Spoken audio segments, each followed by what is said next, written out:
ce Shabbat que nous allons lire, il est plutôt nommé après l'Haftara de la semaine. L'Haftara de la semaine, Shuva Israël ad Hashem Elokecha ki chashalta ba'avonecha.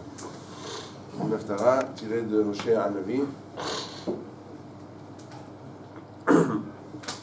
Il renforce Bnei Israël de faire Teshuvah. Donc c'est le Shabbat entre Rosh Hashanah et Kippour. Le Shabbat où nous devons faire Teshuvah. Après avoir, pendant Rosh Hashanah, couronné le roi, Kadosh Baruch Hu, d'être le roi, le maître du monde, maintenant on sait devant qui on doit demander pardon. Jusqu'à présent, il y en a qui posent la question, pourquoi Hachamim, pourquoi la Torah a-t-elle ordonné les choses de cette façon-là? Premièrement Rosh Hashanah, et ensuite Kippour. C'est l'inverse de Dieu. Premièrement, fais-nous Kippour.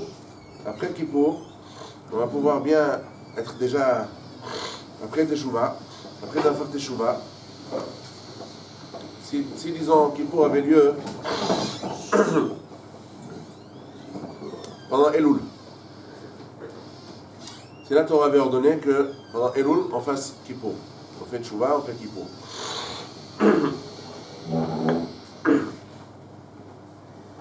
Alors ça a été très bien.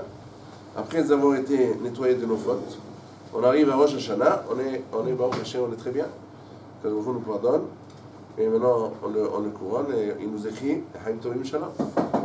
Par contre maintenant, Rosh Hashanah, on n'a pas encore expié nos fautes, on n'a pas encore passé Kippour. Donc on vient avec toutes nos fautes et on demande à Kadosh Baruch Hu de nous écrire dans le livre de la vie. Alors là, il faut attendre 10 jours, pas 10 jours. La réponse,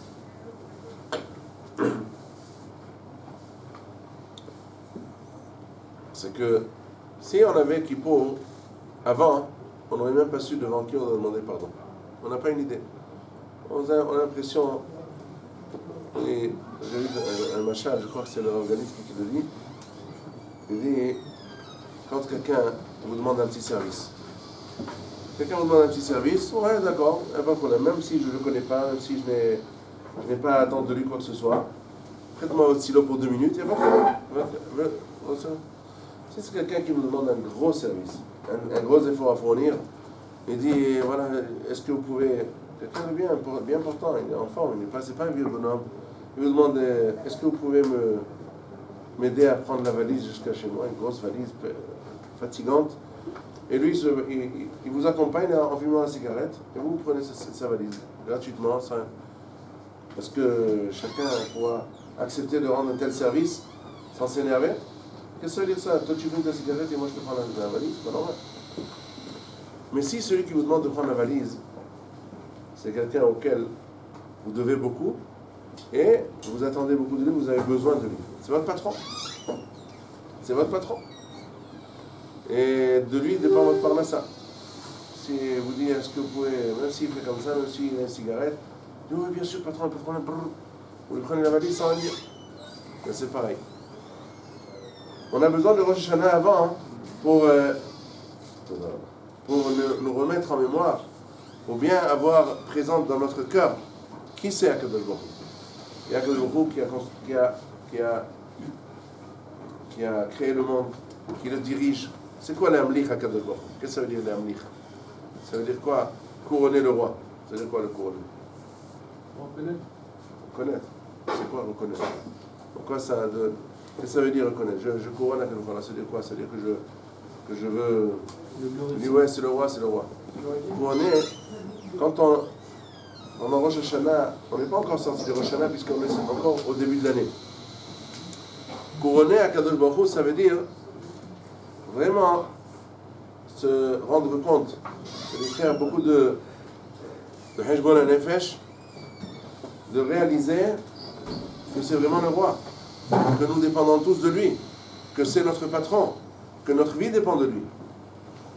Donc s'il nous demande, après, faites Teshuvah, laissez tomber votre faute, même si vous avez envie de faire les ta'avot que vous aimez faire, et ben, ou alors il vous est difficile de faire les mitzvot que je vous demande de faire, mais après que vous vous rendez compte pendant Rosh Hashanah, que je suis le patron, que de moi dépend votre vie, que c'est moi qui vous donne la vie, que c'est moi qui vous donne comme ça. Alors quand on va demander pardon, on va savoir devant qui on demande pardon. S'il y avait la Teshuvah, s'il y avait Yom Kippour, avant Rosh Hashanah, on dirait, ouais, c'est quoi Kippour? Ouais, etc. C'est pas comme ça. La Teshuvah qu'on doit faire, c'est une Teshuvah qu'on fait devant celui dont notre vie dépend. Celui dont chaque pas de notre vie dépend de lui. Tout notre bonheur, tout notre bien-être, tout ce qu'on a besoin, tout ce que c'est lui. Nous sommes complètement dépendants de lui, c'est ça Rosh Hashanah. Quand on est Mamlich à Kadosh Baruch Hu, quand on couronne à Kadosh Baruch Hu, c'est pas dire ouais, tu es le roi, tu es le roi. C'est pas tu es le roi. Si on ne rentre pas bien ça dans notre cœur, de savoir que ça veut dire qu'il est le roi, c'est-à-dire vraiment prendre son temps et bien réfléchir que je dépends de la Kadosh Baruch Hu, que tout ce que j'ai besoin, tout ce que c'est lui qui me donne tout. Même si j'ai l'impression de vivre au Hachem, j'ai tout ce qu'il faut, mais il faut savoir, quelqu'un qui est intelligent, il réfléchit, il dit c'est pas évident, rien n'est évident. Tout ce que j'ai, la Kadosh Baruch Hu peut le prendre en un clin d'œil. En un clin d'œil. S'il ne peut pas prendre la richesse de l'homme, il peut prendre l'homme de la richesse. Difficile.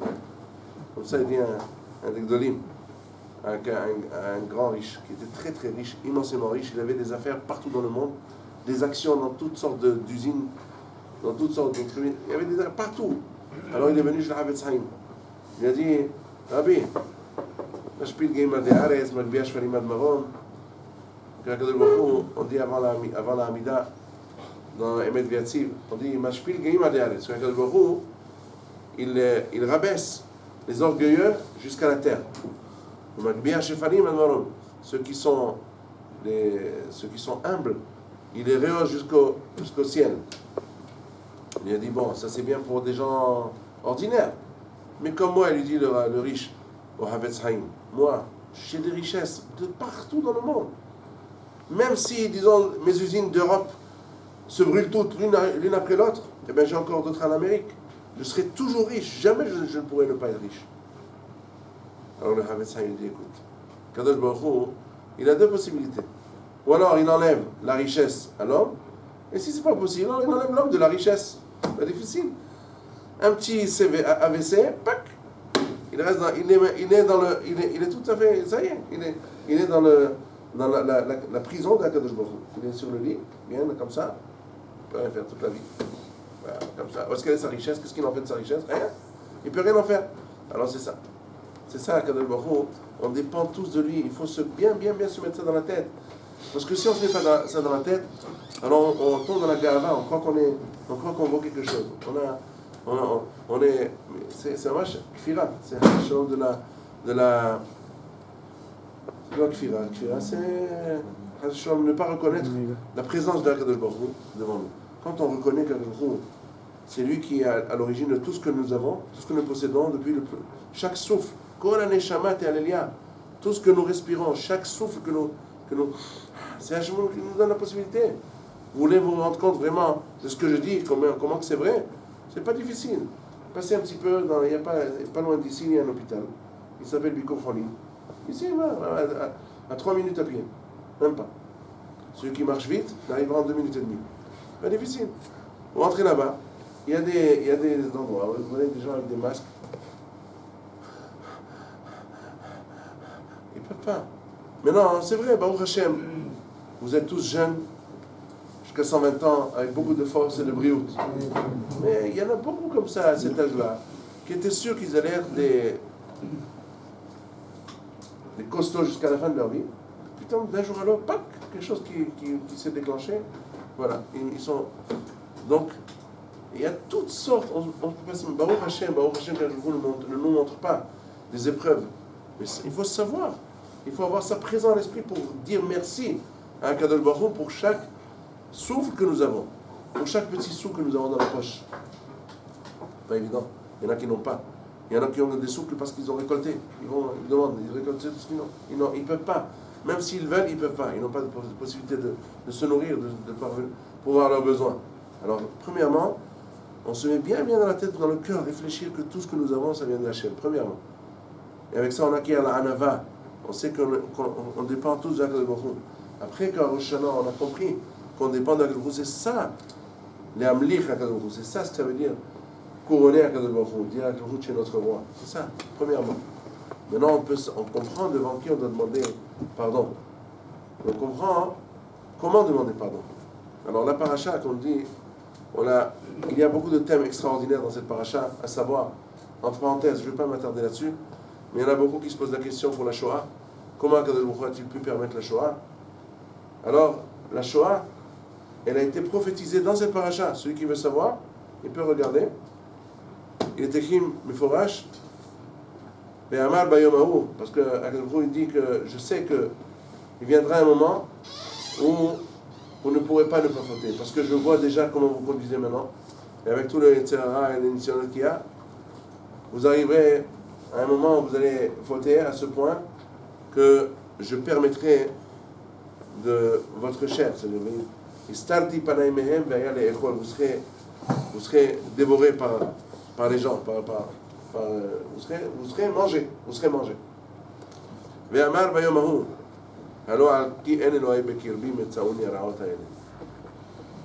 vous direz à ce jour-là, vous allez dire, c'est parce que Akadosh Baruch Hu n'est pas en moi que ces malheurs m'ont atteint. Alors vous savez qu'à la fin de la Shoah, à l'issue de la Shoah, il y avait deux sortes de juifs.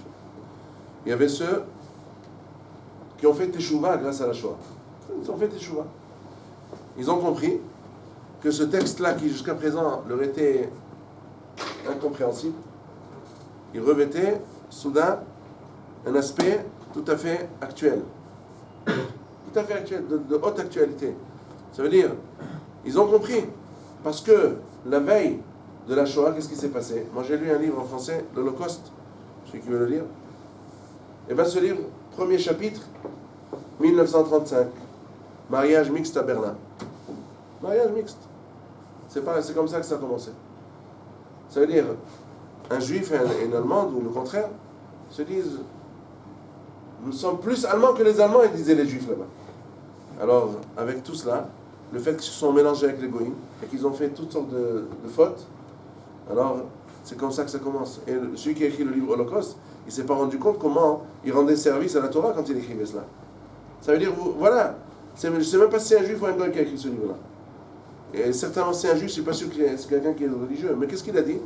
Il dit voilà comment ça a commencé l'Holocauste. Berlin 1935, des juifs et des Allemands qui se marient entre eux, et qui sont sûrs et certains de faire partie des Allemands déjà depuis des générations.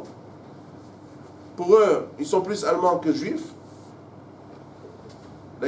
L'assimilation, elle frappait, comment on dit, elle tapait le plein. Il y avait un... Hein? Voilà.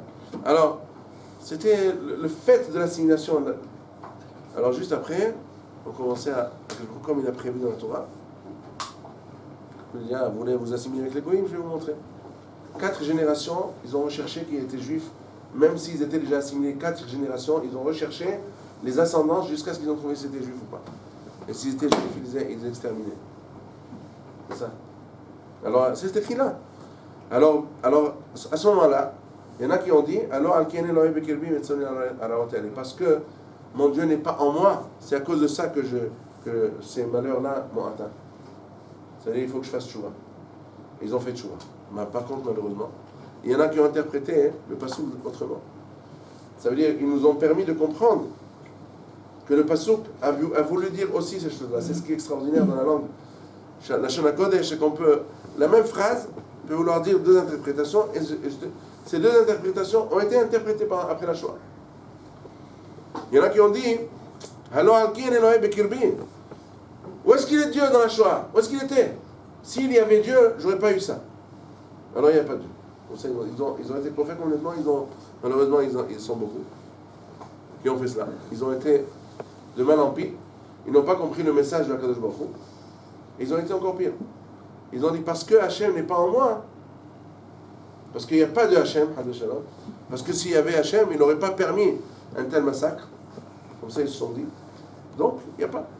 Et c'est comme ça qu'ils sont devenus complètement athées. Alors aujourd'hui, on sait tous, comment c'est une erreur, parce que nous, on n'a aucune espèce de compréhension à ce que Kadosh Baruch Hu peut faire. Un des grands penseurs juifs il y a 1000 ans, je pense que c'est Saadia Gaon ou un de, on ne sait plus exactement lequel, le Kuzari ou Moré Nevuchim, je ne me rappelle plus exactement, un des grands Rishonim, il a dit Ilu haïtiv, ilu hevantiv haïtiv. Si je comprenais Akadosh Baruch Hu, j'aurais pu être moi-même Akadosh Baruch Hu. Si je ne peux pas le comprendre, quand on est à l'armée, un soldat respecte ce que son supérieur lui dit, même s'il ne comprend pas. Parce que le supérieur, il voit plus haut. Moi, je ne comprends pas, mais je suis un simple soldat, je dois obéir à ce que... Moi, je ne vois pas plus loin que mon nez. Lui, il voit un peu plus haut. Donc, lui, c'est ce qu'il fait. Alors, si entre un soldat et son supérieur, c'est comme ça que ça se passe, à plus forte raison, entre nous, des êtres humains, de la poussière. Hein, qu'est-ce qu'on est par rapport à Kadosh Baruch Hu? Rien. Même pas de la poussière. C'est tout, comme je vous ai dit, tout notre globe terrestre, il ne vaut rien par rapport au soleil. Le soleil ne vaut rien par rapport à certaines étoiles. Alors, qu'est-ce qu'on peut dire par rapport à Kadosh Baruch Hu qui a tout créé? Rien, on ne comprend pas du tout. On n'a aucune compréhension. Donc, même tout ce qu'on va dire, rien du tout. Ça, c'est rien que pour nous donner une idée un petit peu de ce que c'est que, dans quel monde on vit. On vit dans un monde où Kadosh Baruch Hu, il a un compte. Le monde n'est pas FK. Voilà, si on veut retenir une leçon de la paracha, il y a beaucoup, mais je vous dis au moins une. C'est là. Le monde n'est pas FK. La Torah a prophétisé. Les prophéties de la Torah, c'est Emet. C'est la vérité. Voilà, on en a une devant nous. Ve'amar al-ki an Elohai bekirbi, metzaoni ra'otayne. Ça, c'est la fin de la paracha. Ve'yomer Hashem el Moshe. Exactement. C'est exactement l'assimilation. Après l'assimilation,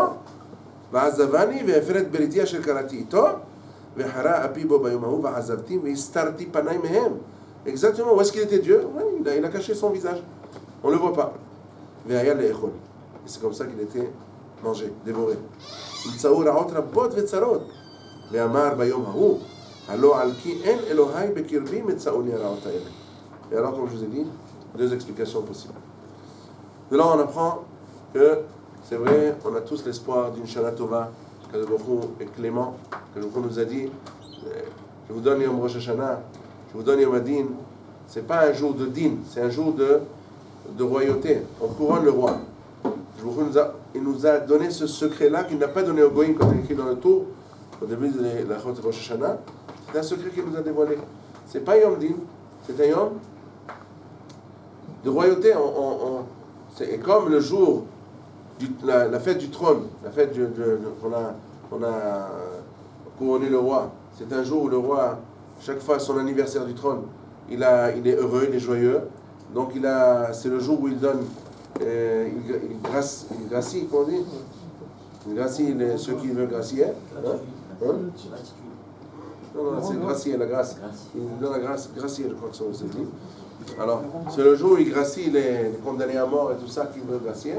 Alors, c'est pour ça que je vous l'ai dit, sachez aujourd'hui, le jour où je suis couronné, tâchez de faire teshuva, tâchez de trucs, je vous ferai passer, je vous gracierai. Donc, c'est un secret qu'il nous a donné. C'est pas que c'est un Yom Adin, et en l'occurrence, c'est un jour où on couronne le roi. Non, si c'était un Yom Adin par excellence, alors Yom Adin, ça aurait dû être à la fin de l'année précédente. Le 4 tête Elul, on aurait dû passer Yom Adin, comme on passait à la caisse à la fin des achats, avant de sortir du supermarché. On paye. Et bien pareil, à la fin de l'année, avant de quitter l'année, on paye pour l'année. Après, on commence un nouveau compte. Non, c'est le premier jour de l'année qui est le jour du couronnement, parce que c'est le jour où Adam Arishon est né. Et ce jour-là où Adam Arishon est né, et qui a couronné à Kadosh Baruch Hu, alors c'est devenu un jour, un anniversaire de la fête du trône. N'est-ce pas? Alors cet anniversaire-là, je vous nous a dévoilé le secret, attention, ce jour-là je suis heureux, je suis content, alors tâchez, faites tchouva, demandez grâce, je vous l'accorderai.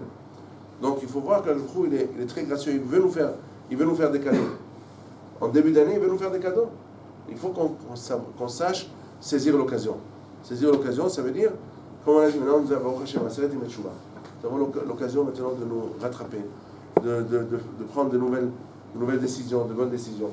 Et parmi les décisions, il faut savoir que tout ce qui est contre, qui va à l'encontre de la Kadosh Baruch Hu, il faut abhorrer. C'est-à-dire, il faut abroger, les deux à la fois. Ouais, abhorrer. A-B-H, le 2-R-E-R. Alors voilà, il faut être dégoûté de tout ce qui fait, de tout ce qu'on n'aime pas. Tout ce que la Kadosh Baruch Hu déteste, il faut aussi détester. Alors, Mesanecha Hashem Esna. Comme David Amelech disait à Kadosh Baruch Hu, ce que toi tu détestes, je le déteste aussi. Il faut arriver à ce stade-là. Comme nous aimons Kadosh Baruch Hu, si vraiment nous voulons introniser Kadosh Baruch Hu, alors ça veut dire quoi? Il ne faut pas qu'on s'amuse. Alors oui, tu es le roi. Et alors et après on fait ce contre le roi? C'est très grave. Il faut montrer que vraiment on veut aimer le roi, on veut faire ce qu'il veut. C'est-à-dire ce qu'on n'aime pas, on ne le fait pas. Pourquoi? En plus, je vais vous expliquer avec ça un passouk, le premier passouk de l'Haftara. Shuvah Israël, Ad Hashem Elohecha ki chasherta ba'avonecha.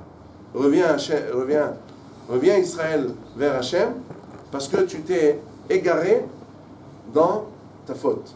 La faute, avon, c'est toujours mézid. Quand une faute est volontaire, on appelle mézid avon.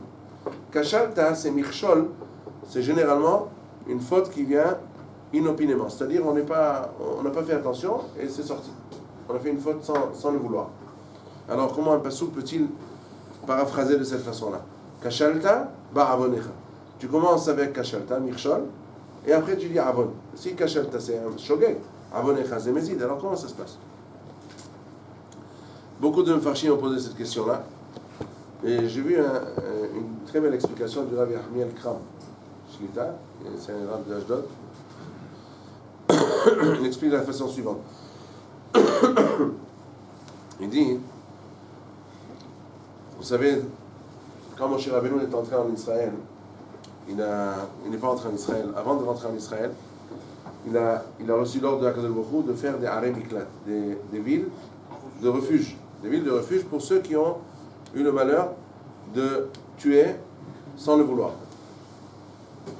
Et alors, qu'est-ce qui s'est passé? Il y avait trois villes en Israël, ça veut dire la rive occidentale du Jourdain, ça veut dire là où nous sommes aujourd'hui. Trois villes. Et la rive orientale, ça veut dire du côté est, à travers le Jourdain, ça veut dire là où c'est la Jordanie aujourd'hui. Et bien, il y avait également combien?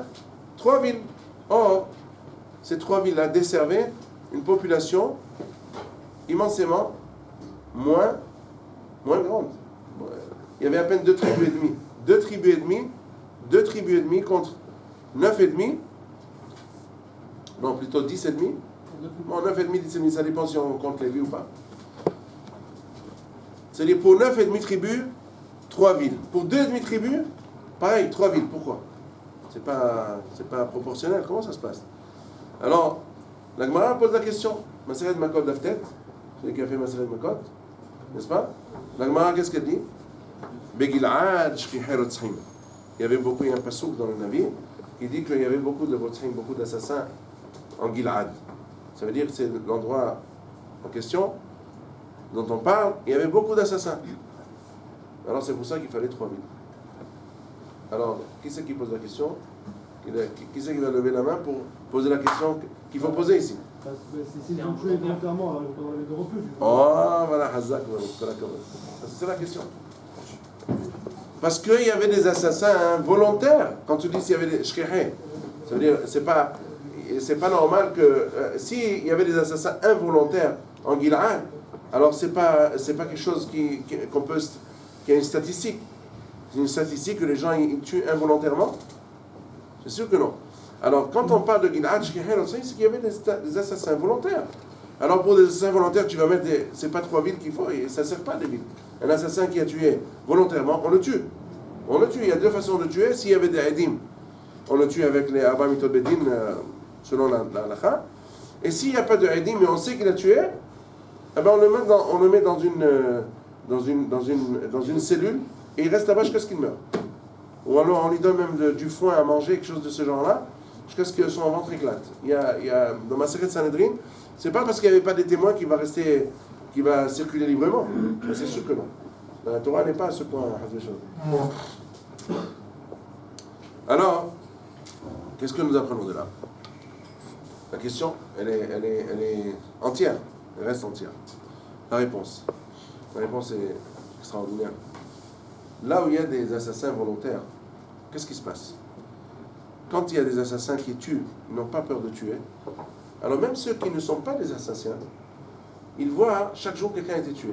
Vous savez, à Tel Aviv, dans les endroits où il y a beaucoup de pègres, hein, là où il y a des règlements de compte entre la mafia. La vie n'a pas beaucoup elle coûte pas cher. La vie n'a pas beaucoup de... Quand il y a tout le temps, on entend des balles qui tac, tac, tac, comme en Italie, dans des endroits où, vous savez, en Sicile et tout ça, c'est comme si on entendait un oiseau voler, une balle qui siffle, pas difficile.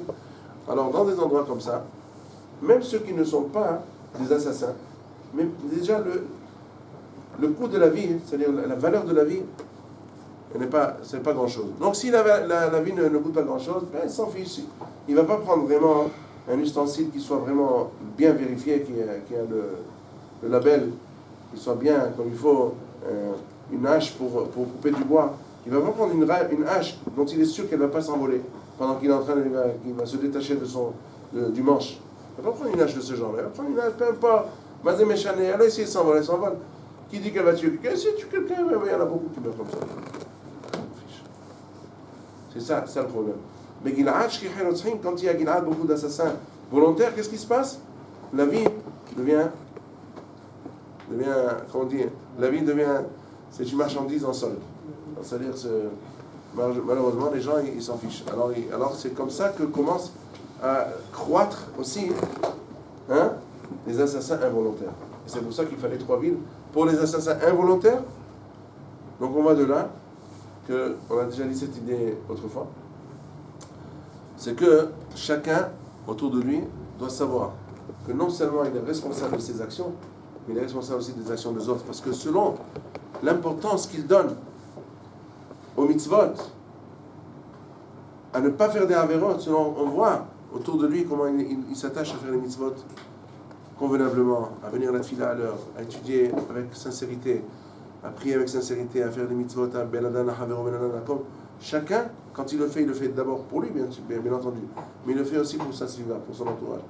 Et si Haz Shalom, c'est le contraire, on avait déjà donné l'exemple de Elisha avec Gehazi, et ça, il n'a rien fait de mal. Il s'est assis devant la porte, il rentrait pas au Beth Midrash écouter la dracha de son maître, il n'avait rien à faire. Il était assis, un pied sur l'autre, à ne rien faire. Il rentre au Beth Midrash. Non, les gens, ils le voient dehors. Ils disent, si lui, il n'entre pas, qu'on irait. Apparemment, il n'y a pas grand-chose d'intéressant au Beth Midrash, on reste aussi dehors. Ça, c'est ce qu'il a causé en ne faisant rien du tout. Alors, pareil, si Haz Shalom, on fait quelque chose, on est toujours responsable de l'ashpa'a que ça a sur notre entourage. C'est pour ça qu'il faut faire très attention aussi, quand on fait Teshuvah, il faut faire Teshuvah aussi pour ce que Haz Shalom, malheureusement, on a pu peut-être influencer sur notre entourage de manière. Donc ça aussi c'est la Teshuvah qu'il faut faire, et donc c'est ça qui chashalta ba'avonecha. On revient maintenant au pasuk, Teshuvah Israël, ad Hashem Elokecha, qui chashalta ba'avonecha. Non seulement, des fois c'est vrai qu'on est influencé par autrui. Lui c'est l'assassin volontaire et Haz Shalom, les autres deviennent assassins involontaires. Mais des fois c'est par nous-mêmes. Parce que si Haz Shalom est mezalzel, on dédaigne certaines mitzvot, certaines façons de faire, dès qu'on commence à dédaigner un petit peu, alors on est entraîné. C'est-à-dire si on commence avec quelque chose, on dédaigne, alors le reste, ça suit.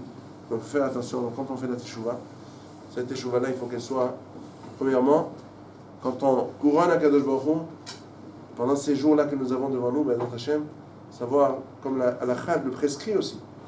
Prescription, comme on va chez le médecin, on a une ordonnance. L'ordonnance de cette semaine, c'est d'essayer de faire beaucoup de humrot pour montrer qu'on est mahmir. C'est quoi les mahmir? C'est qu'on a la crainte de Hachem. On veut s'attacher à chaque chose qu'Akadosh Baruch Hu dit. On ne fait pas n'importe quoi, n'importe comment. C'est-à-dire on veut vraiment, pour montrer combien, effectivement, nous avons à cœur la volonté de Hachem que nous avons couronnée. Alors on s'attache à faire beaucoup mieux la volonté de Akadosh Baruch Hu, dans toutes les mitzvahs, dans l'étude, dans le benadan à havero. Combien c'est très important.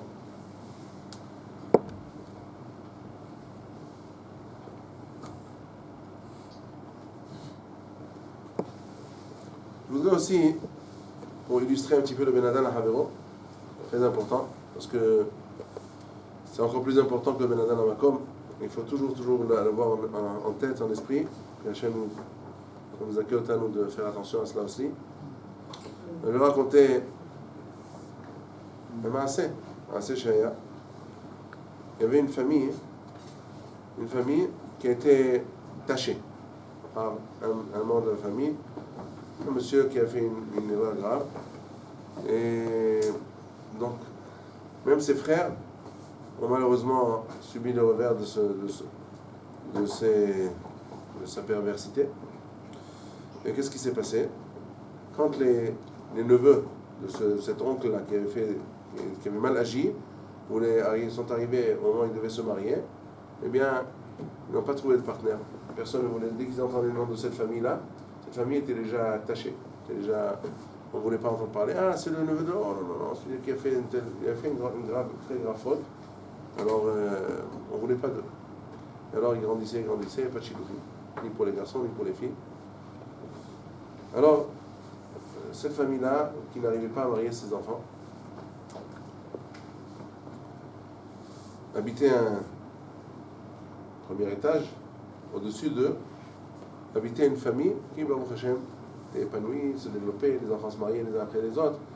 Et voilà, quand ils devaient recevoir les familles des enfants déjà mariés avec leurs petits-enfants, il n'y avait pas de place. Alors ils ont voulu construire encore une pièce ou deux, et ils avaient besoin de l'autorisation du voisin d'en bas, parce qu'il permettait de mettre des piliers pour pouvoir construire, etc. Alors le voisin arrive chez son voisin d'en bas, qui n'arrivait pas à marier ses enfants, pour le dire, et lui demande la permission écrite pour pouvoir construire. Alors lui, il a dit, il n'avait pas envie. Il avait le cœur gros, parce que, alors lui, il marie ses enfants, et en plus il veut prendre le truc, et maintenant, un peu de jalousie, un peu de truc. Alors il a dit, non, je vais demander un conseil à ma femme. Alors lui, en fait, il veut conseiller à sa femme, c'est pour arriver à la conclusion que non, il ne faut pas lui donner. Pourquoi on va lui donner? Pourquoi? Alors sa femme, qui était plus sage, elle lui a dit, quoi, qu'est-ce qui se passe? Tu es jaloux de lui? Non, alors pourquoi tu parles avec ça? Pourquoi pas? Et la brioute, il a des enfants, il se marie, ils ont besoin de place. Toi, tu aurais été à sa place, tu aurais pas voulu qu'on te permette. Ah bon, d'accord. Il s'est résigné, il a signé. L'autre, au lieu de dire merci de tout cœur et tout ça, il a pris ça comme si c'était quelque chose de naturel. Ah bon, merci. Il a fermé la porte au nez. Il a reçu la signature et l'autre, il bouillonnait. Comment? Après tout ce que pendant 2 nuits, je n'ai pas réussi à dormir pour lui donner cette permission-là. Et maintenant, il apprend comme si c'était on va le mettre là, comme si c'était ça allait de soi. Non? Il s'est énervé, il a dit à sa femme, elle a calmé.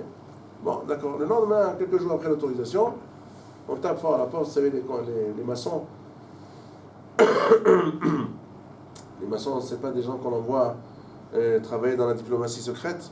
C'est des gens qui tapent, tac, ils ont cassé la porte presque. Bon, allez, avant qu'ils se soient rendus compte de ce qui se passe, les gens, ils ont déjà défoncé la porte, ils sont rentrés.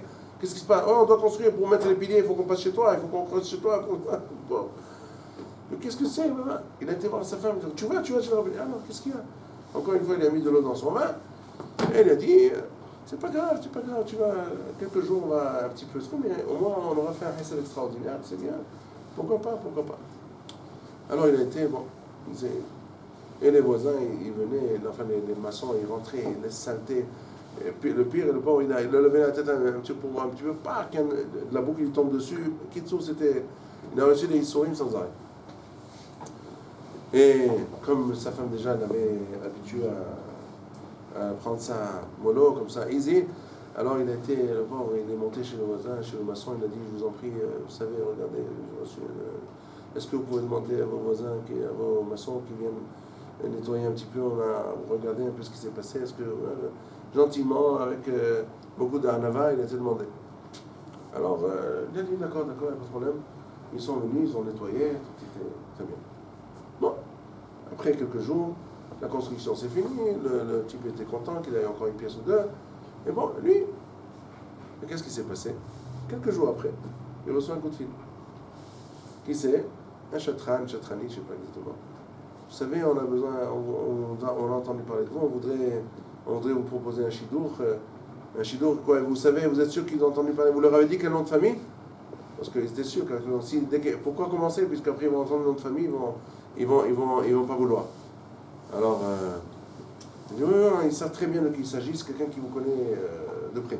Ah oui, qui c'est? Devinez. Hein? Le maçon, le promoteur. Le Français qui a dirigé les opérations, il a dit, écoutez, j'ai jamais vu quelqu'un aussi gentil que vous, jamais. Donc moi je m'en fiche, le nom, pas le nom. Je sais que vous êtes quelqu'un de bien. on vous a tellement fait de misère et vous avez toujours gardé le sourire, vous avez été toujours humble. C'est des gens comme ça qu'on veut. On veut des gens avec simplicité, qui savent recevoir les problèmes sans trop lever la tête. Et grâce à Dieu, Hachem, il a commencé à marier ses enfants l'un après l'autre. Dès que le premier s'est marié, alors les gens ont compris que c'était pas la fin du monde. On peut se marier même avec cette famille, même si le tonton il a fait quelque chose. C'est pas grave. Il y a des gens dans la famille, il y a des gens comme ci, il y a des gens comme ça.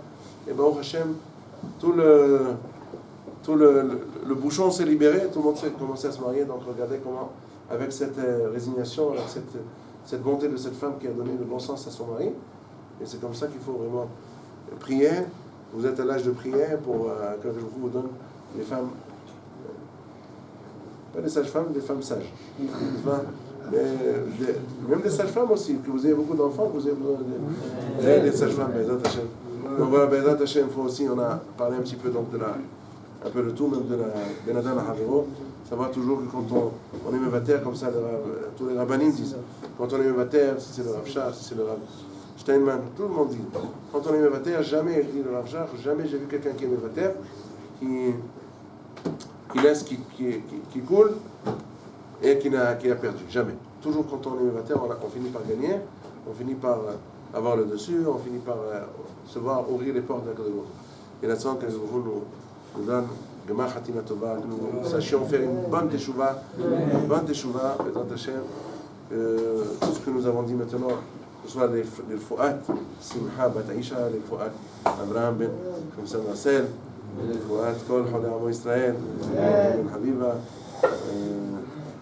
Hanania David Ben Sodi, Kol Hoda Amo Israël, pour Ishla, Shlema, Fatou, Fatou, Gouf. Bezat Hashem, nous ayons un très bon Kippour, et que de là-bas on aille Bezat Hashem, Mehaïl el-Haïm pour les Smahot, le Sukkot, le Tashoreva, Bezat Hashem, une année, Bezat Hashem douce et bonne et douce avec